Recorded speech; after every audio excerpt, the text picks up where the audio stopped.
क्या काम होते हैं? पहला चीज़ होता है इलेक्ट्रोप्लेटिंग, किसी चीज़ को कवर करना है, प्लेटिंग करना है, तो उसके ऊपर अगर स्प्रे मारेंगे तो बहुत वेस्ट होता है। दूसरा मेटल एक्सट्रैक्ट करना, मेटल को प्यूरिफाई करना, 3 चीज़ें। इलेक्ट्रोप्लेटिंग में ये दिया हुआ है। शाइनिंग शाइनिंग सरफेस कहाँ से आता है? अंदर तो लोहा है या कोई भी चीज़ है, ऊपर उन्होंने हल्का सा क्रोमियम प्लेट किया हुआ है, साइकिल करते हैं ना क्रोमियम प्लेट, क्रोमियम डाला है। तो इसके ऊपर ये जब ये अगर इलेक्ट्रोप्लेटिंग करेंगे तो एक पतला सा लेयर बनेगा और एकदम कम खर्चे में हो जाएगा, क्योंकि ये एक या दो 3 लेयर होगा, 50-100 लेयर होंगे मॉलिक्यूल्स के, जो 1 मिलीमीटर होगा। अगर हम डालेंगे तो कम से कम 1 सेंटीमीटर खर्च होगा। अब गोल्ड है, अगर गोल्ड प्लेटिंग किया तो 1 ग्राम में तो कितना 10,000 रुपये वेस्ट हो गया ना। तो इलेक्ट्रोप्लेटिंग से करेंगे तो एकदम बारीक लेयर हो जाएगी। अच्छा, मेटल का एक्सट्रैक्शन कैसे करें? वो बताऊंगा, अभी रुको आ रहा हूँ। ये क्या है? इलेक्ट्रोप्लेटिंग। क्या बात चल रही है अभी? इलेक्ट्रोप्लेटिंग। हाँ, इलेक्ट्रोप्लेटिंग। और यहाँ पे क्या लिखा है? इलेक्ट्रोलिसिस। ठीक है। और इलेक्ट्रोप्लेटिंग का उन्होंने यहाँ पे और डिटेल्स दिया बताया हुआ है, एप्लीकेशन भी बताया है। इलेक्ट्रोप्लेटिंग कहाँ काम आता है? मेटल ऑब्जेक्ट्स को कोट करते हैं। क्या लिखा है? पढ़ो। With a thin layer of different metals to either protect the क्यों metal प्रोटेक्ट, किससे प्रोटेक्ट करना है उनको? डस्ट से नहीं, धूल से, पानी हाँ, से, और एक चीज से, मेन उनको टूटने से बचाना। नहीं, अट्रैक्टिव दिखाने के लिए दिया हुआ है, लेकिन मेन क्या रीजन? मेन है कोरोजन से बचाने के लिए, to prevent it from corrosion and rust क्या होता है? हवा में ऑक्सीजन और पानी है। पानी के बारिश के मौसम में लोहे में लगता है ना गंज, उसको वो ऑक्साइड है। क्या है? ऑक्सीजन मिलके आयन ऑक्साइड बन जाता है। आयन तो अगर रस्ट है तो कोरोजन क्या है? आयन ऑक्साइड वही कोरोजन की वजह से वो टूटते जाता है ना, फिर वो आयन से बनेगा, टूटते जाएगा, कोरोड हो जाएगा। इससे क्या है? इलेक्ट्रोप्लेटिंग क्या होता है? तो आयन को किससे करते हैं? देखो वो भी सुन लो। आयन को किससे करते हैं इलेक्ट्रोप्लेटिंग? जिंक से ही करते हैं, किसी और चीज से और भी चीज करते हैं, सबसे एफिशिएंट वही है। ठीक है। सेकंड क्या लिखा हुआ है? To make it attractive and to protect the thing. ठीक है। एग्जांपल क्या बताओ? क्रोमियम, किचन गैस बर्नर, नहीं यहाँ देखो, kitchen gas burner, bath tubs and bicycle handles. ठीक है। सबको क्रोमियम से क्लिक करना है। क्या लिखा हुआ है? क्रोमियम जल्दी को, क्यों? As chromium does not corrode easily, it is scratch resistance. Scratching तुम्हारे दोस्त ने कर दिया तो ये नया साइकिल आया तो, लेकिन फिर भी शाइनी रहेगा। नेक्स्ट, अब देखो, cheap metals are electroplated with silver and gold to make jewellery. अब ये ज्वेलरी गोल्ड का नहीं है, इसके अंदर लोहा है, उसको गोल्ड ऊपर गोल्ड का लेयर चढ़ा दिया, तो वो बोलेंगे हाँ महंगा है, मतलब चीप ज्वेलरी बनाते हैं, ये असली गोल्ड नहीं करते। फिर एक और चीज़, आयन में आयन से भी करते हैं। आयन को जिंक से भी करते हैं, टिन से करते हैं। क्यों टिन से करते हैं? Tin to make the cans use for storing. Tin एक ऐसा मेटल है जिसमें हम अपना खाना प्रिजर्व कर सकते हैं। ठीक है। और आयन जो होगा, क्यों, क्या होता है आयन का प्रॉब्लम? क्या है? पढ़ो। आई नो, पढ़ो। आयन रिएक्ट्स विद फूड बना देगा वो आयन ऑक्साइड, और वो स्पॉइल हो जाएगा, राइट, है ना। अब उन्होंने ये भी दिया हुआ है कि जिंक को आयन पे कैसे स्ट्रिपिंग करते हैं। क्या करते हैं? ये देखो, ये क्या किया उन्होंने, एक जिंक का स्ट्रिप लगा दिया, एक आयन का, एक बन गया एनोड, एक बन गया कैथोड। नीचे सॉल्यूशन कौन सा है? जिंक वाला है। जिंक वाला कोई लेंगे सॉल्यूशन, तो जिंक सल्फेट ले लिया। ठीक है। अब बैटरी चालू किया, सर्किट चालू किया, अपने आप यहाँ से चल के यहाँ पे इसके ऊपर, यहाँ से जाके, ये जब ये करंट जाएगा तो यहाँ से सीधा जिंक को कुछ टूट टूट के आयंस यहाँ आके इसके ऊपर लेयर बना देंगे। और ये थोड़ी देर के बाद तो क्या लिखा है? Pass electric current for how many minutes? 20 to 25 minutes. और till a uniform coating of zinc is form. ठीक है। ये साफ साफ लिखा हुआ है।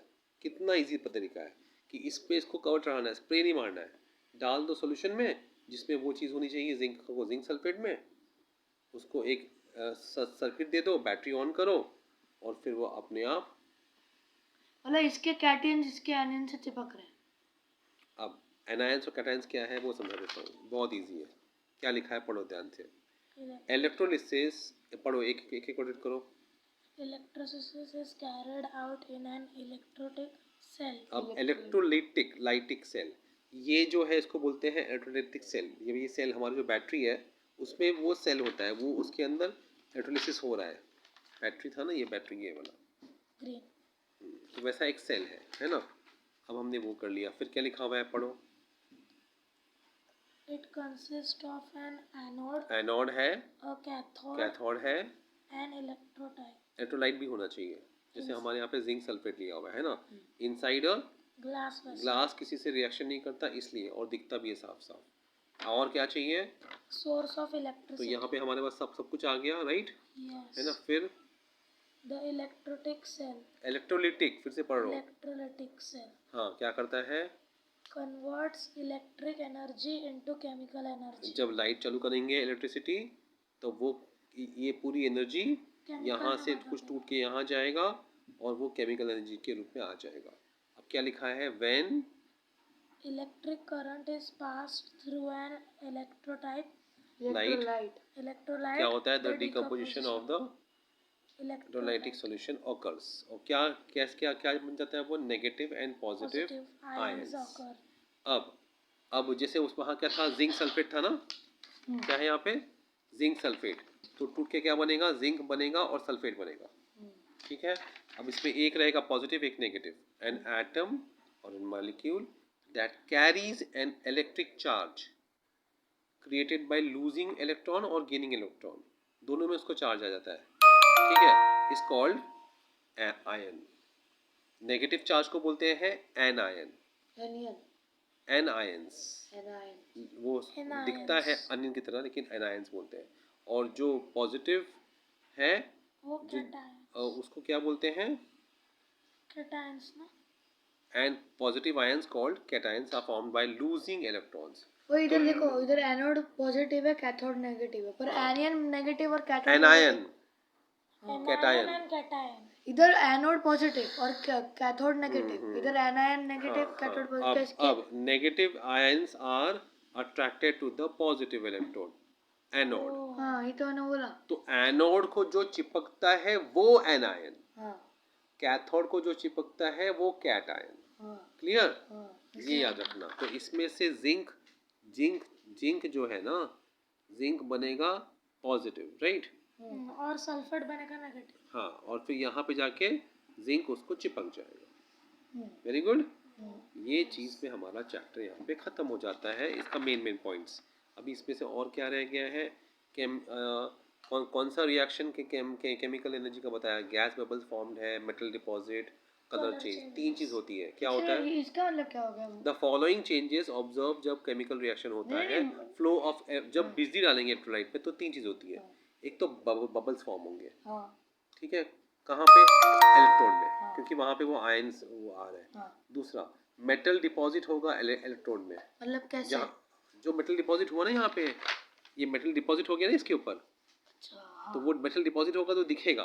और तीसरा, colour change of the electrolyte solution, ये जो ब्लू कलर है ये चेंज होकर कुछ तो चेंज होगा, हर कलर को कुछ ना कुछ, क्योंकि वो टूट रहा है ना, तो वो क्या होगा, वो टूटेगा तो वो कुछ ना कुछ और हो जाएगा। ठीक है, अब ये पढ़ो ध्यान से, क्या लिखा है पढ़ो, देखो क्या लिखा है, देखो ध्यान से। यू विल ऑब्जर्व, पढ़ो। You will observe that the iron strip gets a layer of zinc on its surface. When electric current is passed through the zinc sulfate solution, zinc sulfate decompose into zinc and sulfate ions. Free positively charged zinc ions get deposited on the cathode. The zinc form the zinc stripes and gets dissolved in the solution to restore the zinc lost to the cathode. Thus, the anode slowly dissolves into the solution, and a layer of zinc is gradually deposited on the cathode. There is no role of sulfate on this reaction. इसमें कोई काम ही नहीं है उसका, ठीक है। Thus, in this way, zinc from the anode is electroplated on iron strip cathode. This process of depositing a layer of zinc metal on iron object is called galvanization. Galvanisation मतलब ion में कोई चीज deposit करेंगे, layer of ये zinc का layer, उसी को कहते हैं गैल्वेनाइजेशन। जैसे टिन को आयन में किया था। वो टिन का ही बात चल रहा है ना, वो जिंक का ही बात चल रहा है। Okay. टिन को इलेक्ट्रोप्लेटिंग बोलेंगे, सिर्फ जिंक को बोलते हैं गैल्वेनाइजेशन। देखा है। ठीक है, वेरी गुड, हो गया। तो अब आपने सारे पॉइंट्स कवर कर लिए, कुछ रह गया है? हाँ, वो अभी यहाँ पे आ जाते हैं। ये क्या है? क्वेश्चन नहीं, वो क्वेश्चन को हम चिंता नहीं करो, पहले हम लोग ये चीज़ देख लें कि क्या रह गया। एलईडी हमने बताया था क्या है, हाँ राइट? आपको ये पता है, हाँ। ये भी कर लिया आपने कि कौन से केमिकल्स करने हैं, है ना? अब आपको ये देखना है कि electrical conductivity of lemon juice आपको चेक करना है। तो आप क्या करेंगे, देखो लेमन जूस को डाला अंदर, बल्ब लगाया, एक स्विच बोर्ड लगा दिया, चालू किया। ये तो इजी है, चेक अगर बल्ब ग्लो हुआ तो मतलब वो इलेक्ट्रिकल कंडक्टिविटी है। The bulb glow indicates lemon juice and vinegar are conductors. ठीक है, और याद रहे the free ends of the wire should not touch each other, वो भी ध्यान देना पड़ेगा। अब आपको क्वेश्चंस का डर लगता है, आइए क्वेश्चंस कर लेते हैं। किस क्वेश्चन का डर लग रहा है? Name two material that allow electric current to pass to them. Conductors बताओ, दो मेटल्स के नाम बता दो। कौन तू है? जल्दी बोलो, 5 बोलो यार। Name 2 metals. हाँ जी, जिसपे से करंट पास होगा, और क्या? कंडक्टर्स है। आयरन, करेक्ट, और कुछ? एल्यूमिनियम। अब एक्सपैंड एलईडी फुल फॉर्म क्या है? Light emitting diode. चलो, हो गया वो। अब next, name the device used to detect the presence of magnetic field around an electric circuit. Magnetic field को डिटेक्ट करने के लिए कौन सा डिवाइस यूज करते हैं? सिंपल है, कहीं पे कंपास। बच्चे को पता है, कंपास सही जवाब। और क्या है? और क्या है? What are electrolytes? The liquids that allow the flow of electric current. यहाँ पे एक दिया हुआ है, द लिक्विड्स, पढ़ो, जो अलाउ करते हैं इलेक्ट्रिक करंट को पास होने में खुद से, उसको बोलते हैं इलेक्ट्रोलाइट्स। ठीक है, जो नहीं करते वो हो जाते हैं इंसुलेटर्स।